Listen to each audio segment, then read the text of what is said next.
And you try to recapture what you were thinking when you made it, and of course when you're making things, you're just thinking with your eye. You're just intuitively moving, not thinking what you're doing. And now, after all the time now, I look and I say, an interesting place I was at when I was operating like that.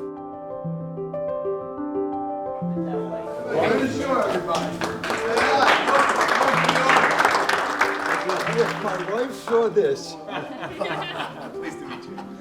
In about around 1978, I had a really serious back injury working with this stuff, and an accident, and was in the hospital and in bed for probably 3 months. And so my assistant brought me a pad and pencil and said, "Ernie, you better start drawing or you're going to go crazy." So I was drawing, and then eventually got out of bed and got back to the studio. And these pieces are the next thing that came, these 3 steel pieces. And this series I called the harmonic series because I felt they gave me a kind of harmony between what I used to do, which was working in steel, laying in bed, wondering if I was going to walk again, and getting up and being back at it. But it's very nice back here. I love it. I'm thrilled that I could walk this with you.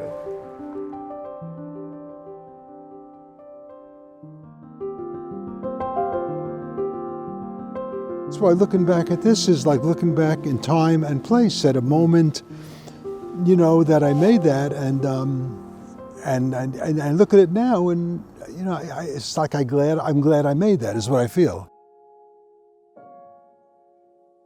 Art always had an emotional component for me, and that's part of working with people in therapy. It's like the 2 wings of a bird. People say, how do you have 2 separate careers? I say they're not separate.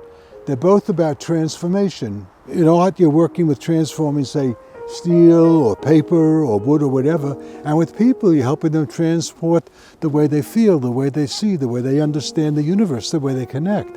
So I said they're not really different. Part of exploring anything, making art or doing what you guys do here, or in relationships, or in doing a garden, or everything has built into it the possibility of discovering how you connect to the world. I tell people all the time, I say, I have no creativity. And I say, well, see, that's an idea too. They think because they don't do this or that, they're not creative, but they're creative in the way they tend to the house or the way they raise a kid. Creativity is an approach to life, saying there's infinite possibilities in everything I do. I love the organic nature of steel, so I love cutting steel. I think of all the things, cutting is far more visceral and fun than welding, which is very technical and mechanical. So a lot of my work along the way leaves that cut steel. It's like process. It's like the universe. There is no perfect circle. There's no perfect person. There's no perfect anything. And so everything, this kind of is a testament in a way to things are reaching or moving somewhere, but not yet. So everything is caught at its own moment.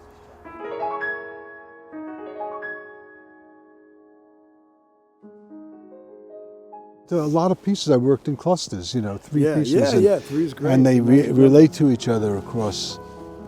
So one of these is low, right. One is middle size, and one has the height. And I often, those kind of metaphors, like in Clint Eastwood's The Good, the Bad, and the Ugly. I tell people it's not the good, the bad, and the ugly, it's one thing. We all have the good and the bad and the ugly in us. And so, we can... Different times, different ones come out. Yeah, like a triangle, which is the strongest form in nature.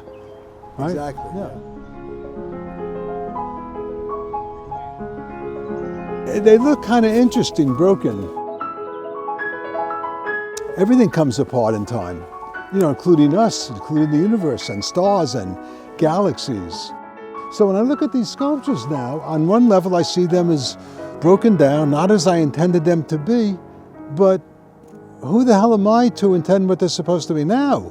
So I would think, honestly, in a way, and it's a very funny paradox, if I said, let it fall apart, it's implying that it doesn't matter to me. But what I'm telling you, genuinely, it's fascinating to me now.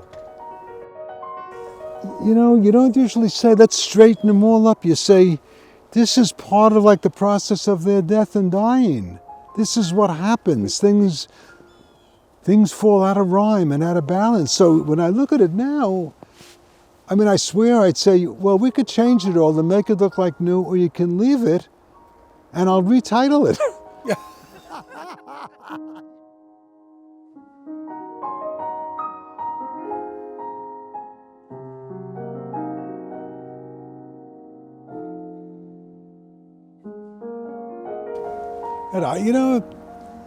And I just love it. You know, it's not like I love it because I made it. I don't know, but I love it because it's like I'd never seen it before.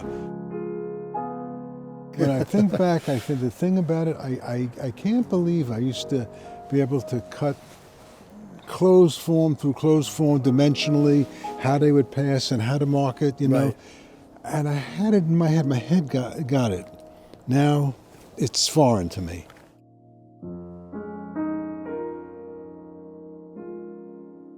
Yeah, and the piece is great. It's an honor, Brian. It's an honor that they have it.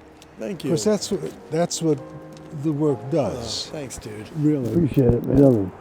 Well, you know, sometimes old friends meet and we never met before. I love it. There you go. Here's the team. You got the whole EarthCam team that has been the biggest fan of your work for a long time.